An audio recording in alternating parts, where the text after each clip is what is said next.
Bonjour à tous et bienvenue dans ce nouveau récap du barbecue. Passez à côté de l'actu, on le sait, ça vous fait peur. Pas de panique, Pixel Barbecue est là pour vous aider. Le gros du jeu vidéo par les pros du barbecue, c'est maintenant. Après l'absence du récap de la semaine dernière, on va se rattraper, c'est promis. On commence donc par un jeu bien débile, histoire de se détendre. Et rien de mieux pour se détendre qu'un petit tour en cheval, ou un petit tour en snowboard, ou les deux en même temps en fait, puisque ce sera bientôt possible. Snow Horse arrivera sur PC et Xbox One dans le début de l'année 2016. On ne sait pas encore quand s'arrêtera cette mode des jeux débiles, mais on espère le plus tard possible. Et si vous n'aimez ni le cheval ni le snow, on a autre chose pour vous. Un simulateur de bus par exemple. Dans Omnibus, vous pouvez contrôler un bus, mais attention, on ne vous parle pas du petit bus perdu au fond de la campagne belge. On parle ici d'un bus hyper rapide qui peut même faire des tricks. C'est distribué par Devolver Digital, preuve qu'on parle bien d'un vrai jeu. Dans Omnibus, vous aurez un tas de missions bizarres à effectuer et vous pourrez même jouer à 4. Alors, à qui les joies du double flip en autocar?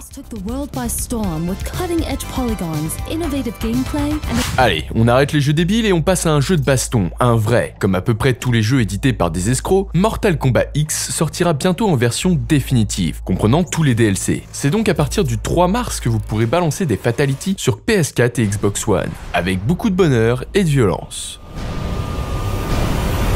Jeu de combat toujours avec Pokken Tournament. Pokken est un jeu de baston en fausse 3D développé par la team Tekken, du Pokémon et du Tekken avec un gameplay qui rappelle Dragon Ball Z. Rendez-vous le 18 mars sur Wii U pour tataner des Pokémon sauvages et légendaires. Avouez qu'un combat Draco Flutter Tank ça aurait de la gueule, mais bon, on pouvait déjà le faire sur Game Boy. On va rester du côté de Nintendo avec un jeu plutôt culte, Zelda Ocarina of Time. Si on vous en parle aujourd'hui, c'est parce qu'un joueur a tenté une expérience assez cocasse. Comme jouer avec une manette, c'est pour les faibles, le joueur Monotone Team a joué à Ocarina of Time avec un ocarina. Et il s'en sort bien, le bougre. Une note correspond à un bouton, on vous laisse apprécier le résultat en protégeant vos oreilles. A lot of stuff is kind of hard to make a mental sequence of events.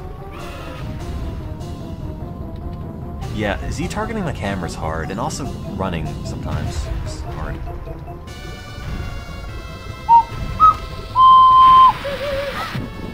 Puisqu'on est dans les jeux cultes, on va terminer ce récap avec Minecraft. Le célèbre jeu de Mojang, dont la licence a été rachetée par Microsoft en septembre 2014, va passer un nouveau cap.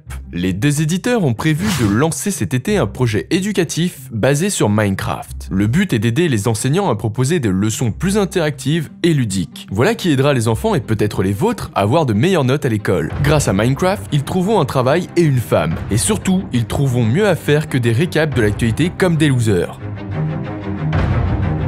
Voilà, c'est tout pour cette semaine. N'oubliez pas de nous suivre sur pixelbarbecue.com et sur les réseaux sociaux. On se retrouve dimanche prochain pour de nouvelles actus saveur barbecue.